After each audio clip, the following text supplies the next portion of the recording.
Alright guys, so this week we are going to be spending the entirety just practicing what we call the ideal gas law.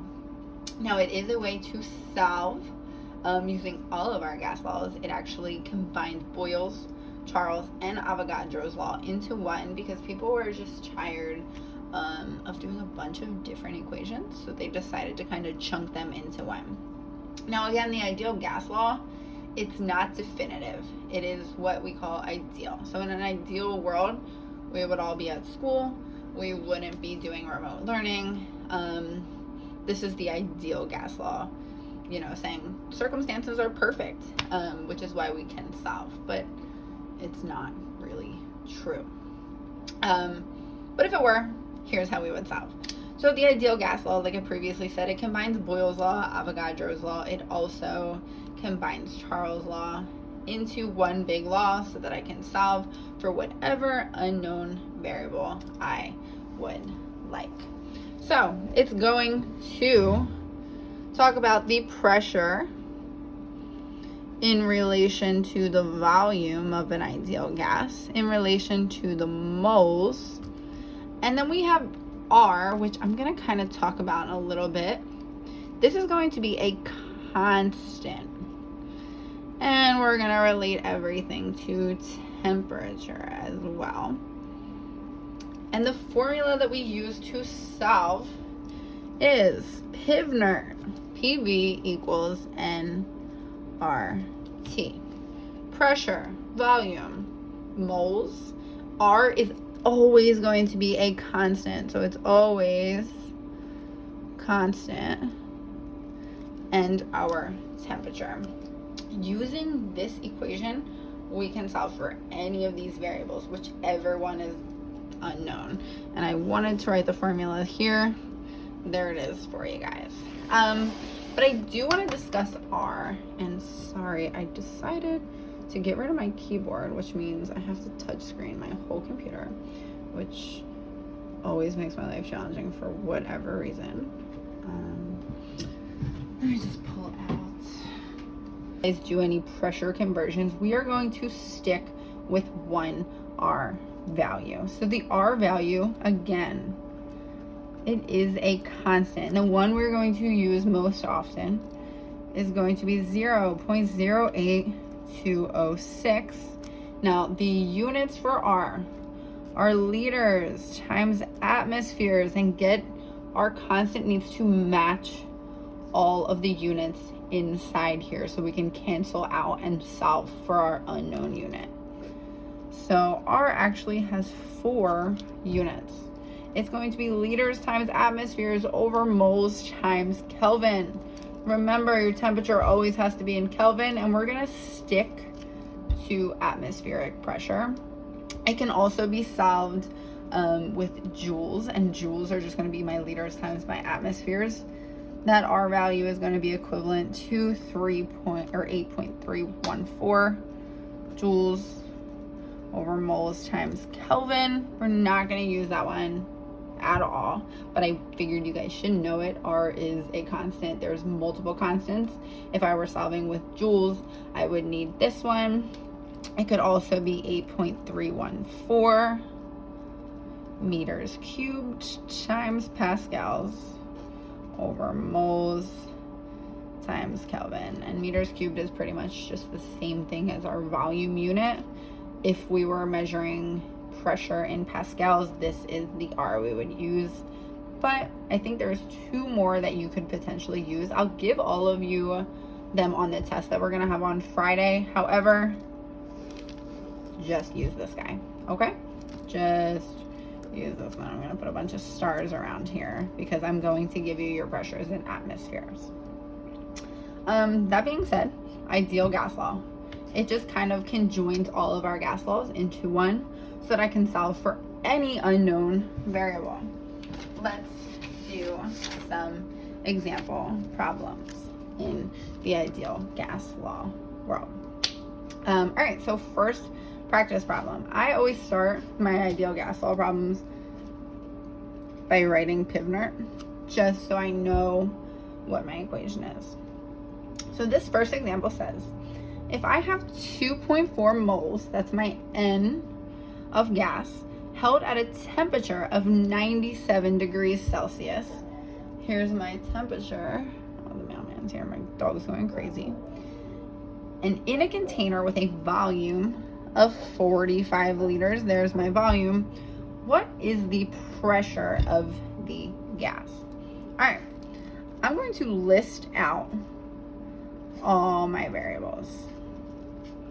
And I'm going to plug in the numbers so that I know exactly how to manipulate my equation in order to solve. My pressure, I don't know it, but I know I'm going to solve for it in ATM. My volume is 45 liters. My moles, I have 2.4 moles. My R value, the one you're always going to use, and you'll have it on your test for you, is 0.08206 liters times atmospheres over moles times Kelvin. This is going to make a lot of sense when we solve, I promise. And then my temperature, I have it in degrees Celsius. Whenever you have it in degrees Celsius, we know we must convert to Kelvin. So 97 plus 273 before I solve to get my temperature in Kelvin. That's going to be 370 Kelvin. Let's plug these values into our equation. So I don't know pressure, but I do know my volume is 45 liters. And that is going to equal my 2.4 moles. And guys, bring your units, please. I cannot stress this enough. Times 0.08206 liters times atmospheres. And then over the fraction bar, I'm going to put moles over Kelvin. Times my temperature. I'm running out of space, I apologize, which is kelvins. I want to solve for my pressure, which means I gotta divide both sides by this 45 liters. And I already have some stuff under my fraction bar, so let's put 45 liters here. We're gonna cancel out all of our like units so that we only end up with our pressure unit. Let's see if everything cancels. Moles cancels, top and bottom. Liters also cancels. It's both on the top of the fraction bar and the bottom. Kelvins also cancels, and look at that. I should end up with my pressure and atmospheres. So I'm going to plug everything into my calculator, and I'm going to do it in 2 steps. I'm going to multiply all these on the top and then divide by that 45. So I have 2.4 times 0.08206 times 370 Kelvin, enter, divided by 45. Here is my answer for pressure in atmospheres, but let me just double check my sig figs. I have 2, 2, 2. I'm going to report it in 2. My pressure is 1.6 atmospheres using the ideal gas law. So under these ideal conditions where the world is perfect and gases act perfectly predictably, like children and everything, you guys are all predictable, this is what my pressure would be. Again, it's just going to be an estimate. It's not a definitive value, but this is how scientists solve using all those gas laws combined. All right, let's do another one. Again, you could solve for any variable. Sometimes you're going to be missing volume, maybe moles, maybe temperature. As long as you know this equation, you can solve for any of those. R will always stay the same. All right, if an unknown quantity of a gas held at a temperature of 1,195 kelvins, sweet, I don't need to convert, here's my T, in a container with a volume of 25 liters, that's volume, and a pressure of 560 atm, how many moles do I have? So let's write PivNert out. My pressure is 560 atm. My volume is 25 liters. I don't know N. R, again, is that constant, 0.08206 liters times atmospheres over moles times Kelvin. And my temperature, I don't need to convert because it's already in kelvins, is 1,195. let's plug it in.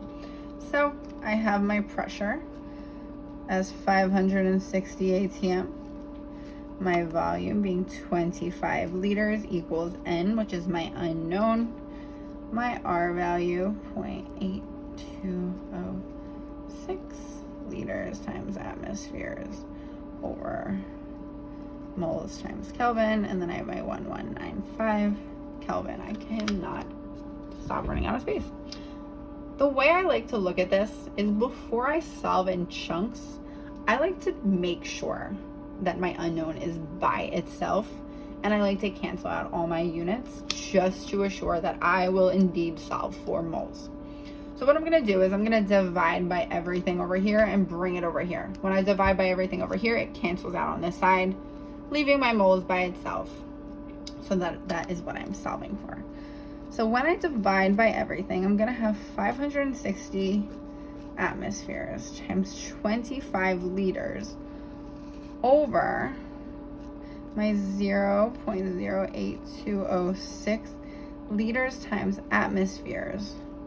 And remember, when we divide by everything, these guys flip.